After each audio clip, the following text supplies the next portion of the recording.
Hello बच्चों, चलिए प्रश्न को पढ़ते हैं और समझते हैं। आलेखित कीजिए या आलेखीय विधि से हल कीजिए। बच्चों हमें हल करना है x प्लस 2y छोटा या बराबर है 10 के, और उसके बाद x प्लस वाई बड़ा या बराबर है 1 के, x माइनस वाई छोटा या बराबर है 0 के। बच्चों और x और y दोनों ही 0 से बड़े होंगे। ठीक है बच्चों, तो आइए प्रश्न को हल करने से पहले बच्चों प्रश्न के लिए हम मुख्य अवधारणा लिख लेते हैं बच्चों। ठीक है, तो देखो प्रश्न के लिए हमारी अवधारणा मुख्य अवधारणा में बच्चों हम असमीकाओं को किस प्रकार आलेखित किया जाता है और इसके क्या नियम है बच्चों, उनको हम लिखेंगे। ठीक है बच्चों, तो देखो पहला नियम इसका है बच्चों कि जो भी हमें असमीका दी जाती है तो असमीका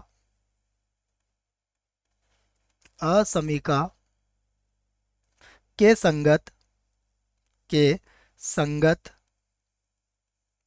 समीकरण लिखिए बच्चों। जो भी असमीका है उसके संगत क्या लिखिए, समीकरण लिखिए। ठीक है बच्चों, ये हमारा पहला बिंदु होगा। दूसरा बिंदु है बच्चों कि जो भी आपने उसके संगत समीकरण प्राप्त की है उस समीकरण पर दो बिंदु प्राप्त कीजिए, कम से कम दो बिंदु। ठीक है ना बच्चों, दो बिंदु प्राप्त कीजिए। ठीक है, तो ये दो बातें हैं बच्चों जो मुख्य उदाहरण में हम लोग लिखेंगे।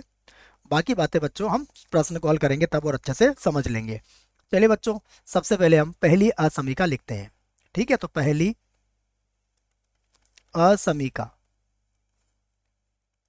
देखो पहली असमीका है हमारे पास x प्लस का 2y और छोटा या बराबर है 10 के। ठीक है बच्चों, अब ये जो असमीका है इस असमीका के संगत क्या करेंगे बच्चों, हम समीकरण लिख लेंगे। तो इसी के संगत संगत समीकरण, तो इसके संगत समीकरण क्या होगी बच्चों, x प्लस 2y और बराबर कितना होगा 10। ठीक है बच्चों, तो ये हमारी संगत समीकरण हो गई। और संगत समीकरण के बाद बच्चों संगत समीकरण पर बिंदु ले लेंगे। तो समीकरण पर बिंदु,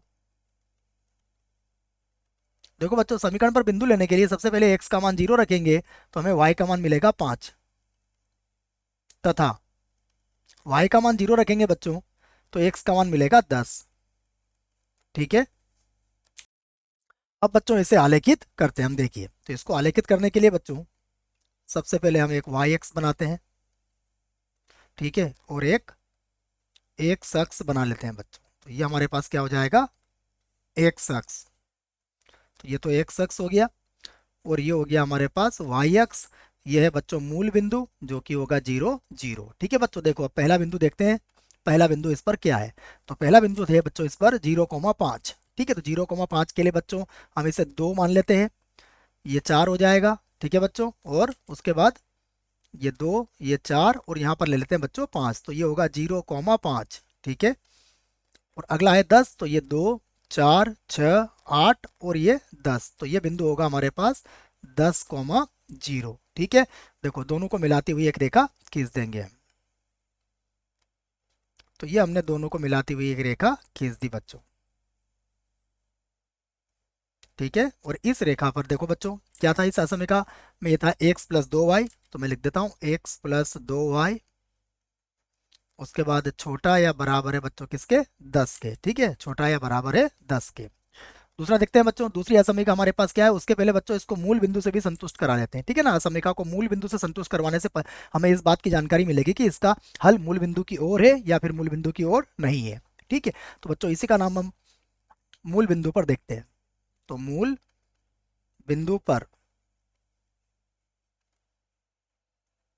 देखो मूल बिंदु पर मतलब x का मान 0 रखना है बच्चों आपको, प्लस 2y का मान भी 0 रखना है, उसके बाद छोटा या बराबर है 10 के। तो ये होगा बच्चों 0 छोटा या बराबर है 10 के। ठीक है बच्चों, तो देखो यहाँ पर कथन क्या है बच्चों, हमारा हमारा कथन क्या है, ये असत्य, सॉरी बच्चों सत्य है। कथन हमारा सत्य है। और यदि बच्चों कथन हमारा सत्य है तो हमारा जो उत्तर होगा इस असमीका का वह मूल बिंदु की ओर होगा बच्चों, अर्थात इसका उत्तर आपको इधर मिलने वाला है बच्चों। ठीक है, मूल बिंदु की ओर। अब बच्चों दूसरी असमीका लिख लेते हैं। तो देखो हमारे पास दूसरी असमीका क्या है, हम लिखते हैं दूसरी असमीका। तो देखो बच्चों दूसरी असमीका हमारे पास है, वो भी लिख लेते हैं हम। एक्स प्लस वाई बड़ा या बराबर है 1 के, ठीक है, एक्स प्लस वाई बड़ा या बराबर है 1 के, ठीक है बच्चों। तो ये हमारे पास असमीका है। अब इसके संगत समीकरण लिखते हैं बच्चों, असमीका के संगत समीकरण, ठीक है। तो देखो इसके संगत समीकरण क्या होगी, समीकरण होगी एक्स प्लस वाई और बराबर हो जाएगा 1। अब इस समीकरण पर बिंदु ले लेते हैं बच्चों, तो समीकरण पर बिंदु, कम से कम 2 बिंदु हमें चाहिए बच्चों। तो देखो पहला बिंदु होगा बच्चों, जब x का मान 0 रखेंगे तो y का मान 1 आएगा, और दूसरे बिंदु के लिए बच्चों y का मान 0 रख लो तो x का मान भी 1 ही आएगा, ठीक है। तो देखो इन दोनों की सहायता से भी बच्चों हम एक बिंदु हमें यहाँ मिलेगा, यह बिंदु होगा हमारे पास 0, -1, और यहाँ पर बिंदु मिलेगा बच्चों 1, 0, ठीक है बच्चों। अब इन दोनों बिंदुओं को मिला के हम एक रेखा खींच लेते हैं, देखो तो ये हमने इन दोनों बिंदुओं को मिलाती हुई एक रेखा बच्चों खींच ली है, ये लीजिए, ठीक है। ये हो गई हमारी दोनों बिंदुओं को मिलाती हुई रेखा, ठीक है बच्चों। तो ये जो रेखा हमने खींची है, इस रेखा पर असमीका भी लिख देते हैं, देखो ये लो बच्चों। तो देखो यहाँ पर असमीका है हमारे पास एक्स प्लस वाई और बड़ा या बराबर है किसके, 1 के। तो बच्चों इसको भी देखते हैं, यह मूल बिंदु को संतुष्ट करती है या नहीं करती है। तो मूल बिंदु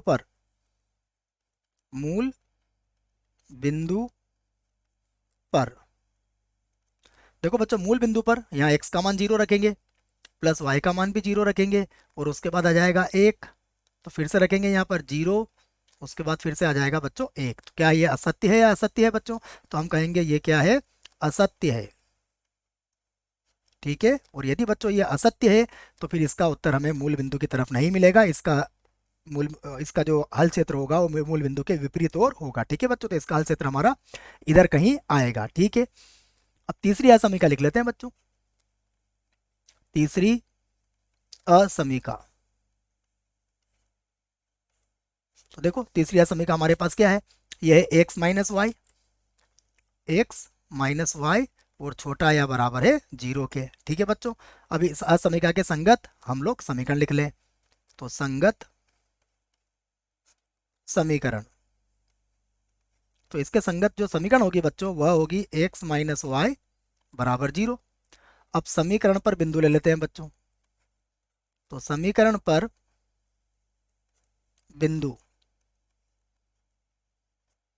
तो देखो समीकरण पर बिंदु के लिए बच्चों सबसे पहले हम x का मान 0 रखेंगे, तो हमें y का मान भी 0 मिलेगा, तथा अन्य कोई मान ले लेते हैं बच्चों, जैसे मान लीजिए आपने x का मान 1 रखा, तो y का मान भी क्या मिलेगा बच्चों, 1 मिल जाएगा, ठीक है। तो देखो इस आधार पर हम इसको भी आलेखित कर लेते हैं बच्चों। तो एक बिंदु तो हमारे पास 0, 0 है, ठीक है बच्चों, और एक बिंदु हमारे पास 1, 1 होगा, जो यहाँ पर कहीं पर मिल जाएगा बच्चों 1, 1, ठीक है। और इन दोनों को मिलाती हुई भी हम एक रेखा खींच सकते हैं, देखो तो इन दोनों बिंदुओं को मिलाती हुई एक रेखा बच्चों में यहाँ से खींच देता हूँ, ठीक है, ये होगी रेखा, और इस रेखा को मैं और आगे बढ़ा देता हूँ, तो ये होगी बच्चों रेखा, ठीक है। तो यह रेखा जो है बच्चों, ये हमारे पास है एक्स, उसके बाद -y और छोटी या बराबर है बच्चों 0 के। अब देखो बच्चों इसको मूल बिंदु से संतुष्ट नहीं करा सकते हैं, क्योंकि ये मूल बिंदु से ही गुजर रही है। तो हम क्या करेंगे बच्चों, इसको या तो दूसरे चतुर्थांश से या फिर चौथे चतुर्थांश से, किसी भी एक चतुर्थांश से बच्चों इसको संतुष्ट करवा के देखेंगे। जो चतुर्थांश इसको संतुष्ट करेगा बच्चों, वही इसका उस तरफ ही इसका हल क्षेत्र होगा। लेकिन बच्चों देखो यदि हमने इसको पहले चतुर्थांश से या फिर तीसरे से संतुष्ट करवाया, तो बच्चों यहाँ पर फिर हमें थोड़ी सी दिक्कत आएगी कि इसका हल क्षेत्र इधर होगा या फिर इधर होगा। इसलिए हम क्या करेंगे बच्चों, इसको दूसरे चतुर्थांश से संतुष्ट करवा देंगे। तो दूसरे चतुर्थांश में बच्चों कोई बिंदु ले लेंगे हम, तो बिंदु दूसरे चतुर्थांश में बच्चों बिंदु कोई सा भी ले सकते हो आप, जैसे मैंने यहाँ पर बिंदु ले लिया थोड़ी देर के लिए -1, 0 या -1, 1 पर इसका मान निकालते हैं बच्चों। देखो तो हमने यहाँ पर x का मान क्या रखा बच्चों, -1, ठीक है, y का मान भी क्या रखा, -1, ठीक है। तो दोनों ही मान मैंने क्या रख लिए, -1 रख लिए। तो -1 को तो रहने देते हैं बच्चों, क्योंकि यहाँ से हमारे पास -1, 1 गलत रख लिया है बच्चों, यहाँ प्लस लगाओ आप, क्योंकि ये तो तीसरे में चला जाएगा, +1 रखो, ठीक है बच्चों। तो देखो -1 और ये क्या मिलेगा बच्चों हमें यहाँ पर मिल जाएगा हमें -1, ठीक है। ये भी हमारे पास क्या होगा, -1 ही होगा ना, क्योंकि y का मान क्या रख रहे हैं हम, 1 रख रहे हैं, तो रख लेते हैं इसको। और उसके बाद हमारे पास यहाँ पर चिन्ह है छोटा या बराबर है 0 के। तो यहाँ से देखो ये क्या मिलेगा हमें, ये मिल जाएगा -2। ठीक है बच्चों, ये होगा -2 छोटा या बराबर है 0 के। तो यह कथन क्या है बच्चों, बिल्कुल सत्य है। यह कथन क्या है, सत्य है। ठीक है बच्चों, यदि ये कथन सत्य है तो इसका जो हल क्षेत्र होगा वह दूसरे चतुर्थांश की ओर होगा, अर्थात इसका हल क्षेत्र बच्चों इधर मिलेगा हमें। ठीक है, इसका हल क्षेत्र हमें इधर मिलेगा। ठीक है, इधर कहीं मिलेगा बच्चों। अब देखो बच्चों, उसके बाद हमें क्या दिया हुआ है, उसके बाद हमारे पास है चौथी असमिका है। तो हम इन दोनों को एक ही असमिका ले सकते हैं बच्चों, क्योंकि ये मानक असमिका है। तो मैं लिख लेता हूं, अब मैं लिखूंगा चौथी असमिका। तो देखो बच्चों, चौथी असमिका में क्या है हमारे पास, x का मान 0 या 0 से बड़ा है और y का मान भी बच्चों 0 या 0 से बड़ा है। तो इसका मतलब होता है बच्चों कि हमारा जो उत्तर होगा वो कहाँ होगा, प्रथम चतुर्थांश में। ठीक है, प्रथम चतुर्थांश। ठीक है बच्चों, जहां पर x का मान भी 0 से अधिक होता है और y का मान भी 0 से अधिक होता है। तो प्रथम चतुर्थांश में भी हमें चौथी असमिका का उत्तर मिल जाएगा बच्चों। तो अब हम इसका हल क्षेत्र बना सकते हैं। देखो, अब इसका हल क्षेत्र हम बनाते हैं। देखो, तो देखो बच्चों, इसका उत्तर हमें किधर मिल रहा है, ऊपर की तरफ। इसका उत्तर मिल रहा है बच्चों नीचे की तरफ, और पहले चतुर्थांश में हमें उत्तर देना है।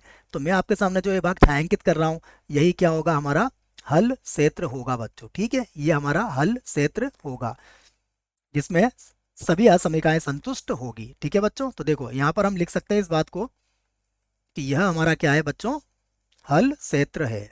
यही क्या है, हमारा हल क्षेत्र, या फिर हल समुच्चय भी इसे कह सकते हो आप बच्चों। आशा करता हूँ आपको इस प्रश्न का उत्तर समझ में आया होगा। धन्यवाद।